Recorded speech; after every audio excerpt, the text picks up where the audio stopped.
Next, let's talk about Europe and the legend of the Trojan horse. According to the story, this happened. A war between the Greeks and Troy, and the Greeks couldn't destroy the city of Troy. They couldn't win the war. So what they did, because Troy was walled and all that, so the Greeks came up with a strategy, and it was to send a wooden horse, which the Trojans interpreted as a gift for the gods. And so the giant wooden horse managed to get inside the walls of Troy. What the Trojans didn't expect was that inside the horse, Greek soldiers were hiding, and when night fell, the soldiers came out of the horse. And that's how they conquered the city of Troy, by bringing in this gift that everyone welcomed with open arms, and before they realized it, the city of Troy fell. That's the popular side of the story, but I'm going to tell you the legendary side of Troy that people don't know, and that's that there were actually two Trojan wars. That's what is told, as narrated in the Greek texts, that there was the land war, which is what I just told you about, the Trojan War and all that between Troy and Greece. But there's another war, which is the war between the gods. And what I'll briefly tell you is that there's a goddess who throws, her name is Eris, she throws an apple of discord, that is, of strife, of conflict. And the apple says, for the most beautiful. And there are three goddesses who start fighting over this apple, right? They are Aphrodite, Athena, and Hera. They argue, each claiming to be the most beautiful, and fight over who truly is. And they decide to bring Paris, who is a young Trojan, and he is the judge to decide who is the most beautiful. And what each of the goddesses, those three goddesses who are fighting over the apple, does is they start to give him, they offer Paris gifts. And that's how one of the gifts, this leads to the Trojan War, with the gods taking sides. Aphrodite supports the Trojans, and Athena, Hera, and Poseidon also support the Greeks. And that's how they stay in the fight. That is, there are two battles here. The one you see on land, and the war between the gods. Zeus, who is, let's say, I don't know how to put it, like the United Nations, because that's where my analogy is going. They have this United Nations, this Zeus, who is, let's say, the leader of the gods. Let's call him that in quotes. He stays as quiet. He kind of wants to be neutral, and he lets all of this run its own course. That's Zeus's role. Ready? Do you get my analogy now? I want to share a phrase he said. One of the worst dictators from about 15 years ago, Muammar Gaddafi, in 2006. And he was the dictator of Libya. He said the following phrase: there are signs that Allah, that's what they call God, in Islam, that Allah will guarantee victory without swords, guns, or conquests. We don't need a terror, nor do we need men who commit suicide, because that's what Muslims do, you know? They go to supermarkets and they blow themselves up in the name of Allah. We don't need terrorism. What we need is, with the more than 50 million Muslims in Europe, they will turn it into a Muslim continent in a few decades. Sincerely, your dear Muammar Gaddafi. In 2006, Muammar Gaddafi was taken down during the civil war. Let me remind you that there was an Arab Spring where the Arab countries got fed up with Arab dictatorships and tried to overthrow them. And that's how there were civil wars that left countless people affected. Civil wars still occur in Libya, and internal conflict within Islam has persisted throughout history. How did they spread? As Gaddafi said in the past, by the sword. Here you have a brief map showing how this small religion became very successful. But why was it successful? Because they spread through war. They started with the different kingdoms, right? You can see it here. And Muhammad, the very founder of Islam, began spreading it by the sword. And that's how they reached the whole planet and even got to parts of Europe. They reached areas that are now present-day Austria. They conquered half of Spain, what was once Al-Andalus, and they did it by the sword. I'm going to give you a lesson in Islamic theology now, so you can understand why these two things are inseparable from each other. In Islam, the world is divided into two main types of territories, though sometimes three are mentioned. Two types of territories, which are Dar al-Islam, which are the lands of Islam, the lands that belong to Islam, and then there is Dar al-Harb, the lands of war. Why are they called the lands of war? They are the lands that do not yet belong to Islam, but they will belong to Islam someday. So does it exist? And you can ask the most moderate Muslim you want, even a reformist Muslim who is reforming Islam, since there are certain sects that already have a different stance on this issue. But in Islam, you can ask the moderates, if such a thing exists, what is the ultimate aspiration of Islam? That there be a global caliphate, that the world becomes Islamic, is the ultimate vision for everyone, both for the most radical, like the Hamas group, and for the most moderate, as they are called. Who in Canada is having coffee at Starbucks? The aspiration of Islam is for there to be a global caliphate. That's why Islam is destined for war. They will always be at war. It's always a constant state of war until the end of time, until the world achieves its Islamic utopia and their Mahdi and Messiah come. But what I want to show you next is how this is reflected. Why? Like now, I'll use rabbinic language. As a rabbi, I should express myself naturally. I'm going to speak to you in two terms. Edom, let's call it the West, and let's call it Ishmael. Let's call them that, just to simplify my language. Edom is very strong. Ishmael cannot defeat Edom. That is, Edom is the one who leads in this world. Edom has technological development, military development. He knows how to create societies that work. Beautiful architecture, I don't know. Municipalities that clean the streets. Edom has this very well established. In this world, Ishmael aspires for everyone to believe in his idea, and he can't defeat Edom by force. However, he can do it this way. And I'm going to show you the data. The data is very condensed. I just wanted to show you where everything I'm going to show you comes from. This Eurostat data shows European Union country statistics from 1960 to 2023. This is a list of several countries. You can see Belgium, Bulgaria, Czech Republic, Danish Republic, Germany, Estonia, Ireland, etc. I just took 5 random countries, some where you are. Ireland, Spain, Italy, Netherlands, Holland, etc. and Portugal. In 1960, fertility, meaning the number of children per woman, was, for example, in the case of Ireland, almost 4 children, between 3.5 and 4 children. For example, in Spain, during the 60s, women had just over 2 children each. As the decades go by, after Franco falls, they start to drop. The years go by, decade after decade, and you can see how the graph drops. Women in these European countries are having fewer and fewer children. Today, this is 2023. These are the most condensed data in this table. This table condenses 2021, 22, and 23. You can see that all the countries are below 2 children. I want to highlight it to make it clear to you. Do you know what it means if a country has fewer than 2 children per family? Do you know what this means? It means it's a society that's disappearing. Because if there's a man and a woman and they have less than 2 children, less than 1 man or 1 woman, Mark, of course, they're declining. It's a society that's disappearing. Before I share more alarming data, I invite you to join my community. Israel High lets you contact me directly on WhatsApp and join many of our offered classes. To join, use the link in the description to submit your info, and we'll contact you to become members of Israel High. I want to show you this other piece of information, and is the number of births in the European Union since the 1960s. Since then, up to the present, the graph is going downhill. It's going lower and lower each time. And that's the current situation of why the demographic in Europe keeps getting older, and the ones having fewer children are the local Europeans. Another graph that should also seem interesting is this one, the average age of women to give birth. Before, women in Europe had their children at the beginning of the 21st century at the age of 29. Over time, women are choosing to have their first child later. They reach or pass 30 years old before having their first child. Do you know what this means? The older a woman is when she has her first child, the fewer children she wants. Why?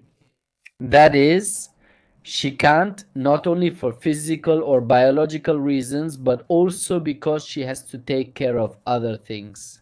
And that's why the later a woman has children, the fewer children she plans to have. That's part of the new role in modern times, where women now take part in society, and I'm not against that. I think it's important for women to take part in society, also in very significant roles within society. It's just that the issue, for example, in Israel, and that's a demographic marvel in Israel, our demographics actually surpass those of the Arabs in Israel. Did you know Arabs have fewer children than Jews? That's crazy. I'm not just referring to Orthodox Jews. As an Orthodox Jew with many children, I wonder if this continues. Thanks to Shem, I was able to have more children. But also, people who are secular in Israel also have a significant number of children, demographically speaking. It's a very strange phenomenon in Israel. And not only that, Israel is the country where women go to the army. For example, my wife, a commander in the Israeli army, now works at the academy, at the university. She researches autism and contributes to studies aimed at advancing the world. Who is also a mother and also a commander in the Israeli army, also a reservist, and all this. And she also has several children. And one thing is not contradictory to the other, because that's the mentality that Judaism presents. It's a different mentality from the new mentality created by Europeans in Latin America. I'm going to talk about your case in a moment, but first I want to tell you a verse from the Torah. Genesis 1:28. Well, what happens in this chapter is that God creates the world. Hashem creates all the days of creation. And he says this to them in this verse. It says, God blessed them and said to them, be fruitful and multiply, fill the earth and subdue it. Speaking Arabic. What the Torah teaches us is that the relationship between people's fruitfulness has a strong connection with their presence in the land, in the territories. Some sages of Israel believe that non-Jews are also obligated to fulfill the mitzvah of pru'uvu, to have children. This is one of the opinions, and it is based on that verse, because that verse was not said to Israel, but to the universal creation. In Latin America, what happens is that this phenomenon is going to arrive. I assure you, as development increases, be it industrial or technological, especially now in the era of artificial intelligence, the world is advancing rapidly. Women will also begin working later, which is a global trend, right? So, don't be surprised if you also see, in the coming decade, demographics that go like this. The question is, how do you address immigration? And I don't know if you know how many children people in Islam aspire to have. Generally more, that is in Arab culture, and in Islam, which is also Arab culture. I'm also referring to North Africa. Let's call it Arab. In this case, there's also a desire to have more children, right? Because in this aspect, they are very similar to Judaism, like family culture, tribal culture. We Jews come from a tribe, you know? We Jews in Israel are tribes. So this tribal and family culture is very strong in the Middle East and therefore for the Islamic world. For those who have this religious ideology, it is very important to have children. So while in France, you will see societies with 1.3 children, among the average French person, or even less than that, you will see that the Muslim next door, who in France are coming in waves and waves and waves and waves, the Arab or North African next door is having more children. Now comes the question, is this bad or is it good? That's Hashem. He's the one who controls history. And in this case, I'm going to stay like in the story of Zeus, right? I'll speak as Zeus briefly before sharing my real view. Whether it's good or bad is for each person to decide. Some will argue that all of human history has always been this way. Cultures always change. For example, before on the continent there were, I don't know, the Aztecs, and then Spain arrived and did all that, and now we have present day Mexico, and they change culturally. For better or worse, everyone interprets it differently. So someone might say, well, what's wrong with tomorrow's Europe being Muslim? What's wrong with that? People can interpret it however they like, but I'll share my own opinion on the topic. Just look at the Middle East. Look at how the situation is, and you will understand and think. If you were willing, someone who is in Europe, would you be willing to leave Europe to go live in, I don't know, Afghanistan, for example? Or would you be willing to go live in Libya or a place like that? Maybe yes, maybe you would find it a beautiful place with fewer material distractions and a culture that's more welcoming. For example, how do you say it? To family and guests, and maybe you like those things. Maybe a feminist woman wouldn't like the fact that she would have to be covered from head to toe. She must be subordinate to her husband, who can hit her according to Islamic law, as the Quran explicitly states. Maybe a feminist woman wouldn't really like a way of life like she would experience in a country like Afghanistan. So it depends on how you want to see it, okay? In any case, I want to tell you what I think the solution is. It's the Noahide laws. I'll talk about this in another video. But the Noahide laws are this proposal that Judaism has for the world. Because religion, let's be honest, fewer and fewer people want religion. It's that religion ties people down. It's small, it narrows horizons. Religion helps protect values, but it doesn't develop. Judaism offers something beyond religion. It has spirituality, which is different from simply discussing religion. And the Noahide laws. It's a legislative, ideological, and philosophical system within a conceptual, political, and also economic framework that makes human beings united with Hashem through a legal system, through laws. And this is the great innovation that Judaism comes to offer the world. In any case, we'll talk about that another time. Here Gabriel says, no, well, Europe will be secular, it won't be Muslim, meaning they will accept a lot of migration and there will be many people from the Arab world. North Africa, but not Muslim, Gabriel proposes secularization. So far, it's true that among the local Arabs in Europe, there's a great deal of apostasy in Europe. That's correct, but we need to differentiate between codes of conduct, cultural norms, cultural heritage, worldview, and distinguish them from the religious perspective and actions. That is, these apostate Muslims may no longer pray 5 times a day because they are now like the Muslims in Europe and much of the world who, in truth, haven't even read the Quran.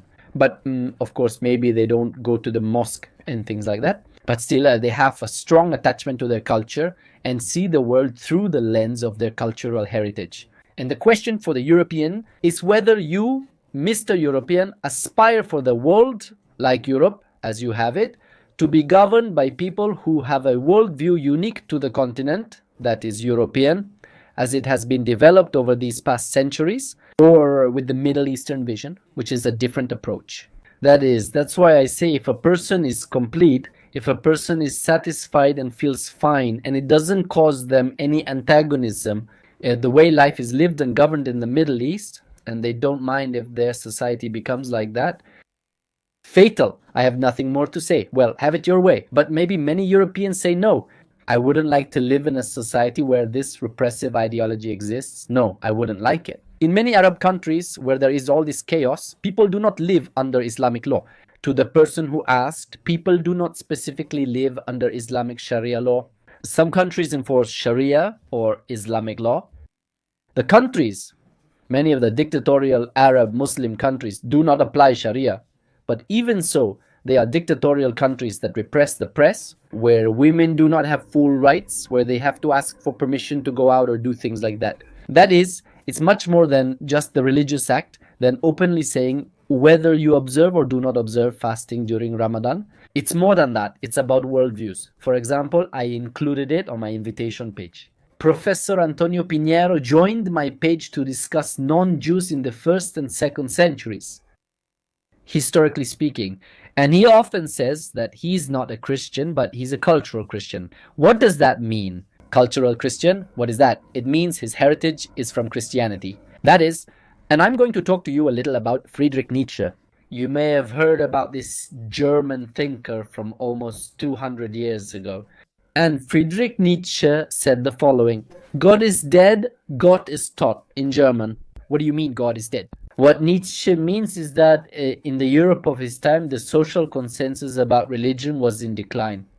Nevertheless, Nietzsche is aware of this, Schopenhauer was also aware of this, and we also have Kierkegaard. They also talked about this topic that even though religion may be in decline, the norms left by religion are still there.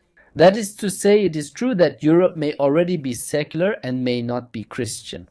And if you go to churches in Europe, they're empty, there are few people attending, it's not something. But culturally, the ideological foundations left by Christianity are the pillars of Europe. In fact, the pillars of Europe. And Deutsch talks about this, and Levinas also talked about this. The pillars of Europe are Jerusalem and Greece. We are the pillars. And this fusion is what created the West. But in any case, Christianity remains, let's say, the backbone in European consciousness. Let me remind you, the development of Christianity was parallel to the development of Europe. When Europe was born, Christianity was born. That is, their historical development is the same. That's why they're so closely connected. So even though we're talking about Muslims who don't go and perform the Hajj, they do celebrate these festivals, these proper Muslim mandates. The heritage, the worldview, the way of applying things are still there.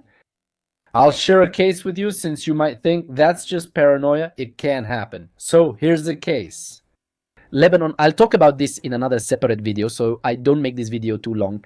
But the case of Lebanon is that it was a Christian country for many centuries. Did you know that the Christians who still remain today in the Middle East, do you know why they're there? Because their ancestors, like the Jews from Arab countries, were erased from the Middle East by Arabs in the 20th century. Also, all those small cultures, the Zoroastrians, the Assyrians, all those cultures, why did they remain non-Muslim? The Druze, because they paid the Islamic authorities a tax called jizya. Muslims, they impose a tax on those who are not Muslim. That tax is called jizya, a discriminatory tax imposed on minorities to keep them as minorities. If the person doesn't pay the jizya, do they have to convert to Islam, or do they face a punishment that we already know about? They face consequences for not paying jizya or refusing Islam. It means that the people who were Christians in the Middle East for centuries remained in Islamic territory for centuries. It's because their ancestors, great-grandparents, and even further back were Christians who paid the jizya. Across that history, many vanished, some possibly converted, but very few did. Leaving Islam can result in the death penalty. Did you know that? In Islamic law, if a person is an apostate in Islam, they must be given the death penalty. Therefore, cases of converting to Christianity, although they did exist, were not non-existent. Even so, it is something minor compared to those who continued paying the jizya for centuries. Lebanon was a territory where it wasn't a country, right? The country Lebanon is something modern. It's something from modern times. But Lebanon as a territory had a perpetual Christian presence. You could say until when? Until what point? They began doing what Europe does now. What does Europe do now? Allowing migration and suggesting we should all coexist together, right? Like Christians, they're good people who avoid conflict and want to love their neighbor. If they hit one cheek, offer the other for them to hit again. So that's the mindset that Lebanon allowed. And today, Lebanon is not the Christian Lebanon you had just a few decades ago. I'm not talking about something that happened centuries ago. Lebanon was Christian just a few decades ago. Today, its Christian character has collapsed. I'll cover that in another video. I already have one called Why Does Lebanon Have So Many Wars, where I discuss this topic. You can look it up. I have a question. Please answer honestly. In Europe, I don't want to encourage violence. Don't misunderstand my words, but between the lines, you'll understand what I'm saying. How willing are you in Europe if this happens? That this radical ideology from a religion that oppresses women and minorities and freedom of expression and freedom of the press comes to power. How far would you ordinary Europeans go to, I don't know, either tolerate or back away from this situation? Or would you be willing? I'll now show a video of Dr. Francisco Gilway discussing this topic. My thesis and my prediction is that very soon civil wars will break out in different parts of Europe. I am expecting the first ones in Great Britain, in France, in Spain, in Portugal, in Germany, in these countries that now have very large Muslim communities. It seems to me that these civil wars are inevitable. Just as a note, I don't know if you know Dr. Francisco Gilway. He's an academic, he's an anthropologist. He studied at Princeton and also taught classes at the most prestigious universities in the world. And he has closely followed the phenomenon of this clash of civilizations and concepts. And we will keep listening. In other words, there is nothing that can stop them anymore, because the proportion of Muslims in Europe has surpassed the critical mass. And therefore, at that critical mass, the process, the direction of the social process within the Muslim community itself, everything is leading toward this civil war because they want it. So, I mean, Muslims in Europe have been radicalized. Partly because, well... You're absolutely right. In my life, I had never seen a situation like the one we're seeing today. I mean, there was always hostility, but not like what we're seeing today. They openly burn the flags of the places hosting them. I mean, imagine immigrants who come, for example, to Australia or the United Kingdom and start burning the flags of Australia and the United Kingdom. It's such a radicalization, such a huge polarization. Just imagine that if you in your countries feel radicalization between the right and the left, imagine how people who belong to a foreign culture experience it. Right and left are the same culture, they just disagree. On economic issues and other topics, the economy is just one aspect of a much larger discussion. But just imagine the huge gap that a person feels. Someone who came from another dimension, who comes from a different situation. That's why radicalization is so strong. Western governments have allowed mosques to be built that are funded by jihadist Muslim states, and so the clerics who preach in those mosques, of course, are preaching jihad and the destruction of Europe and how Islam is going to replace everything else.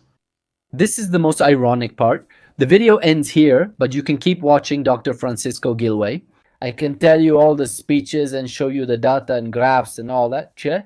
At the end of the day, as I like to say on my page, gentlemen, write down the quote, don't fall for the story. You don't have to believe me, look it up and verify for yourselves. Listen to the Muslims themselves, they openly admit it. Muammar Gaddafi doesn't need to say it, they discuss it in mosques, especially regarding funding. That's right, by the Muslim Brotherhood. It's a school of Islam. We call it radical, you know my position. There is no radical Islam. The radicals in Islam are those who don't agree with this. And those are very few. But it's the school of Islam that wants to take back the position of conquering the world by the sword. So Europe is facing both fronts simultaneously, the demographic front and the democratic, the warlike one. So it's the future, let's say, struggle that they have in Europe, which goes far beyond a fight with weapons and guns and all of this that we had to face in Israel. But it's also a struggle of worldviews about, let's see, migration. Yes, who not? What do we do? What kind of religion? Don't we have an ideological system strong enough to vaccinate us against the religion that they do have? And they are very clear about it. Take the average young European, go out on the street, pick a young person and ask them about their values, about their aspirations, about their reason for living, about things much more significant than their day-to-day life. Now, ask the same question in any Islamic country and you'll see a big difference. It's true, judging Muslims is easy. They live behind, they don't have technology, but their values are very clear. They have a very clear goal, they know what they're looking for. Not so much for the average European, because after postmodernism, everything is relative. All cultures are nice. Everything is the same thing. So now, that's how they lost, let's say, their transcendent focus that gives them that drive to truly lead the world toward a clear goal. They lost that. And that's why in the face of that void, what will fill it, Besharam Tashem, will be the Torah. To say goodbye, I invite you again to join my Israel High community, where we respond to this situation, where we provide the tools so that you, Besharam Tashem, can build a better world, a world of peace. And together with Israel, we will do it. We will succeed. Israel, we are that light. And Israel is precisely the place where we don't have the demographic problem, where there are people here, where our values are clear. We are clear that Tashin is the one who moves history and does not differentiate how they see Allah. This perpetual war continues worldwide. We see it differently, and Besharam Tashem, may the world end up on the right side of history. That's Israel's side. Join us. Greetings from Israel.